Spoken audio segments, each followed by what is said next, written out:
અમદાવાદના Gaekwad Haveli police station વિસ્તારમાં રાયખડ 4 રસ્તા નજીક 2 જૂન 2024ના રોજ વહેલી સવારે 6 વાગ્યા આસપાસ 4 વર્ષની બાળકીનું અપહરણ થયું હતું, જે ઘટના નજીકમાં લાગેલા સીસીટીવીમાં કેદ થઈ હતી। અમદાવાદના ગાયકવાડ હવેલી પોલીસ સ્ટેશન વિસ્તારમાં 4 દિવસ પહેલા બાળકીના થયેલા અપહરણના ગુનામાં સીસીટીવીની મદદથી આરોપીને અમદાવાદ ક્રાઇમ બ્રાન્ચ દ્વારા ધરપકડ કરવામાં આવી। પિતાની બાજુમાં રમી રહેલી 4 વર્ષની બાળકીનું યુવકે અપહરણ કર્યું। બાળકી બીજા દિવસે સહી સલામત મળી આવી હતી। અપહરણની સમગ્ર ઘટના સીસીટીવીમાં કેદ થઈ હતી। અમદાવાદ શહેર ક્રાઇમ બ્રાન્ચની ગિરફ્તમાં દેખાતા શખ્સનું નામ બગદારામ ઉર્ફે પ્રકાશ પ્રજાપતિ છે। આરોપી મૂળ રાજસ્થાનના ઝાલોરનો રહેવાસી છે। ઘણા સમયથી અમદાવાદમાં વસવાટ કરે છે। અમદાવાદના ગાયકવાડ હવેલી પોલીસ સ્ટેશન વિસ્તારમાં રાયખડ 4 રસ્તા નજીક 2 જૂન 2024ના રોજ વહેલી સવારે 6 વાગ્યા આસપાસ 4 વર્ષની બાળકીનું અપહરણ થયું હતું, જે ઘટના નજીકમાં લાગેલા સીસીટીવીમાં કેદ થઈ હતી। આ ઘટનાને લઈને ગાયકવાડ હવેલી પોલીસ મથકે ગુનો નોંધાતા પોલીસે સીસીટીવીને આધારે બાળકી અને આરોપીઓની શોધખોળ શરૂ કરી છે। જો કે બીજા દિવસે બાળકી કાલુપુર રેલવે સ્ટેશન સામેના 3 રસ્તા પાસેથી મળી આવી, જેને મેડિકલ પાસે મોકલીને સ્થાનિક પોલીસ અને ક્રાઇમ બ્રાન્ચે આરોપીની શોધખોળ તેજ કરી હતી। જો કે આ ગુનામાં સામેલ આરોપી અંતે વાસણા એપીએમસી પાસેથી ઝડપાયો છે। પકડાયેલા આરોપીની તપાસ કરતા સામે આવ્યું છે કે તે અમદાવાદ શહેરના અલગ અલગ વિસ્તારોમાં રખડતું ભટકતું જીવન ગુજારે છે। આ ઘટના બની તે દિવસે તે બાળકીનું રાયખડ 4 રસ્તા પાસેથી અપહરણ કરીને લઈ જઈ અલગ અલગ વિસ્તારોમાં ઓટો રિક્ષામાં ફર્યો હતો। આરોપીએ બાળકી પર દુષ્કર્મ ગુજારવાને ઈરાદે તેનું અપહરણ કર્યું હતું। અપહરણ બાદ તે દુષ્કર્મ ગુજારવા માટે યોગ્ય જગ્યા શોધી રહ્યો હતો, પરંતુ કલાકો વીતી જવાથી બાળકી રડવા લાગતા તે બાળકીને કાલુપુર રેલવે સ્ટેશન પાસે મૂકીને ત્યાંથી ફરાર થયો। આ ગુનામાં પકડાયેલ આરોપી અગાઉ મણિનગર, કાગડાપીઠ, એલસી બ્રિજ, કારંજ તેમજ ગાયકવાડ હવેલી પોલીસ સ્ટેશનમાં વાહન ચોરીના ગુનામાં ઝડપાયો હોવાનું પણ સામે આવ્યું છે। હાલ તો ગાયકવાડ હવેલી પોલીસે આરોપીની કસ્ટડી મેળવી તેની પાસેથી વધુ તપાસ શરૂ કરી છે। તેણે અગાઉ આવા કોઈ અન્ય ગુનાને અંજામ આપ્યો છે કે કેમ તેને લઈને પણ તેની તપાસ હાથ ધરવામાં આવી છે। તારીખ 2/6/2024ના રોજ વહેલી સવારના 6 વાગ્યાના સુમારે એક બાળકીનું 4 વર્ષની બાળકીનું અપહરણ કરવામાં આવેલું હતું અને જે અંગેનો ગુનો ગાયકવાડ હવેલી પોલીસ સ્ટેશન ખાતે નોંધવામાં આવેલો હતો। આ ગુનાની તપાસ શરૂઆતમાં ગાયકવાડ હવેલી પોલીસ સ્ટેશન દ્વારા હાથ ધરવામાં આવેલી, પરંતુ 4 વર્ષની બાળકીના અપહરણનો કેસ હોય, ક્રાઇમ બ્રાન્ચ દ્વારા આની ગંભીરતાને ધ્યાને રાખી અને કાર્યવાહી હાથ ધરવામાં આવેલી। આ કાર્યવાહી દરમિયાન બીજા દિવસે એટલે કે આ બાળકીના અપહરણના 24 કલાક પછી આ જે બાળકી જે છે એ રેલવે સ્ટેશન સામે આવેલા કાલુપુર આપણે રિલીફ રોડના 3 રસ્તા પાસે રાધે ફેશન પેલેસ શોપ પાસેની મળી આવેલી અને એ બાળકીને જ્યારે મળી આવ્યા બાદ આ બાળકીનું અપહરણ કોણે કરેલું છે, કેવા ઉદ્દેશથી કરેલું છે એ બાબતની તપાસ બહુ હાથ ધરવામાં આવેલી સઘન રીતે। એ દરમિયાન જે પણ સીસીટીવીના માધ્યમથી આ ઘટના જે રીતે બનેલી એ ઘટના કેમેરામાં કેદ થયેલી હતી।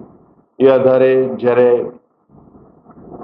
ડિટેલમાં આરોપીનું પગેરું શોધવા માટેની તપાસ હાથ ધરવામાં આવી તો ખ્યાલ આવ્યો કે આરોપી 2/6ના સવારે અંદાજિત 6:20 આ બાળકીને એના પિતાની પાસેથી સૂતેલી ફૂટપાથ પર સૂતેલી છે અને ત્યાંથી એને ઉપાડેલી છે અને એ આધારે પછી આગળ વધારે તપાસ કરતા આરોપીને અલગ અલગ જગ્યાએ એના જે પ્રકારની એમઓ અને જેટલી પણ માહિતી આ 24 કલાક દરમિયાન મળેલી એ આધારે તપાસ કરતા આરોપી આજરોજ એપીએમસી માર્કેટ વાસણા પાસેથી મળી આવેલો છે।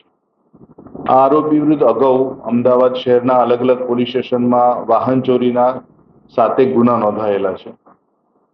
મૂળ રાજસ્થાનનો છે, એનું નામ છે બગદારામ પ્રજાપતિ અને છૂટક મજૂરી કરે છે, કોઈ પણ જગ્યાએ રહેતો નથી। જ્યાં પણ રોજગારી મળી જાય એ રોજગારી મળી જાય ત્યાં થોડો ટાઈમ કરે પછી પાછો પોતાની જે માનસિકતા છે એ પ્રમાણે ગુનાહિત પ્રવૃત્તિમાં સંડોવાઈ જતો હતો।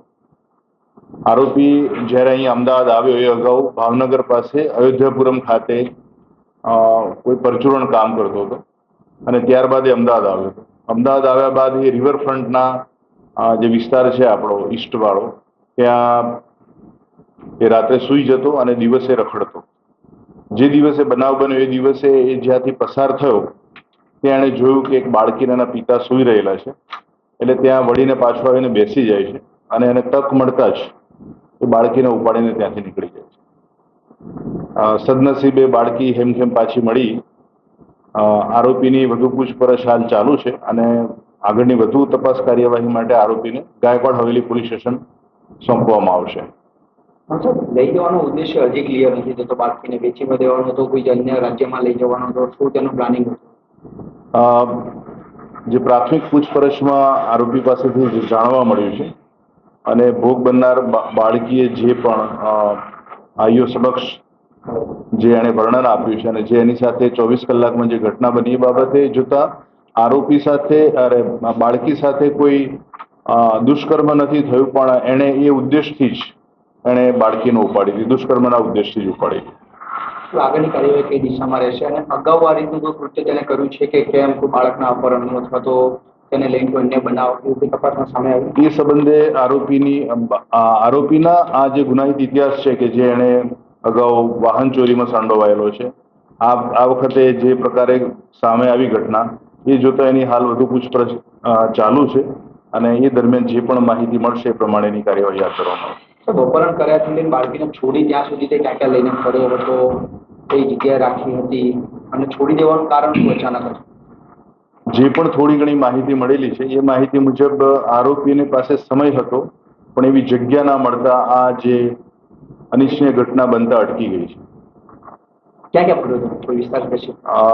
આરોપી બાળકીને લઈને અહીંયાથી રાયખડ 4 રસ્તાથી લઈને એ ખમાસા 4 રસ્તાથી રિક્ષામાં બેઠો.